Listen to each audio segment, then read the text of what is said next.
Bonsoir, voici l'analyse technique du 31 juillet en clôture. Alors ça y est, donc il semblerait qu'une amorce baissière se mette en place. Donc j'avais averti depuis un moment, donc on a commencé de bien charger pour ceux qui me suivent en scalp, et donc ça devrait probablement tourner dans la nuit. Alors qu'est-ce qui se passe actuellement? Donc alors en premier lieu, on va étudier le calendrier.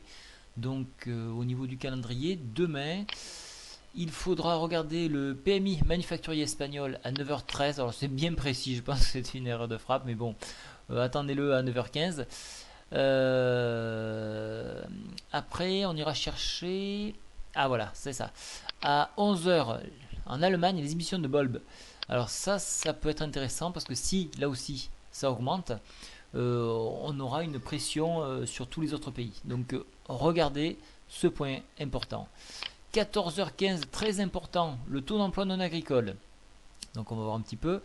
Et l'ISM, le prix de fabrication ISM aux US, ça c'est important. Indice de fabrication ISM, tout ça, ça c'est important. Il faudra avoir un gros œil dessus.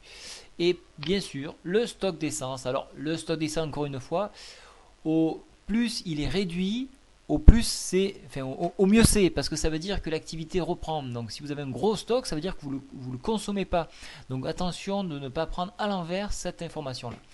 Je passe tout de suite sur l'analyse graphique. Alors pour information, ce soir je donnerai une conférence, donc pour ceux qui sont abonnés à la newsletter Scalp. Également, j'en profite pour dire que je donne une formation sur Orange dans le 84 le 1er septembre. Donc veuillez me contacter par mail si vous êtes intéressé à l'adresse donc leconseilboursier@gmail.com. Donc ici on a un avalement baissier, donc on englobe totalement la bougie sur ces niveaux-là. Donc et nous avons reflué donc au contact de la résistance majeure à 3330. Donc c'était un point short pour ceux qui ont pu le prendre, c'est très bien. On a enfoncé à nouveau la médiane de la fourchette d'Andrews et donc on a réintégré, donc enfin on a intégré. Hier on était un petit peu en dehors du bol, là on l'a réintégré et maintenant donc la prochaine étape serait pour les baissiers de rejoindre les 3268. Donc ça serait intéressant pour combler un petit gap ici que je n'ai pas mentionné hier. Je vais le matérialiser. Voilà, vous avez un tout petit gap ici, donc on va le marquer pour s'en souvenir. Voilà, donc c'est marqué. Donc ce petit gap, il faudra le combler, bien évidemment. Ça serait un bon objectif dans un premier temps. Pour les haussiers, après commande du gap, on pourrait peut-être venir repartir à l'assaut de la résistance majeure. Alors nous sommes toujours inscrits sur une fourchette d'Andrews montante, donc il n'y a pas de signe de retournement en journalier pour l'instant. Au niveau de la MACD, aucun signe d'inflexion, donc ça reste toujours haussier.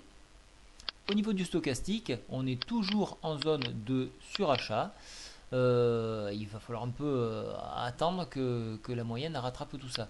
Donc pour moi, ça n'est pas fini, la baisse n'est pas encore complète. J'attends un point un peu plus bas avant de repartir à la hausse.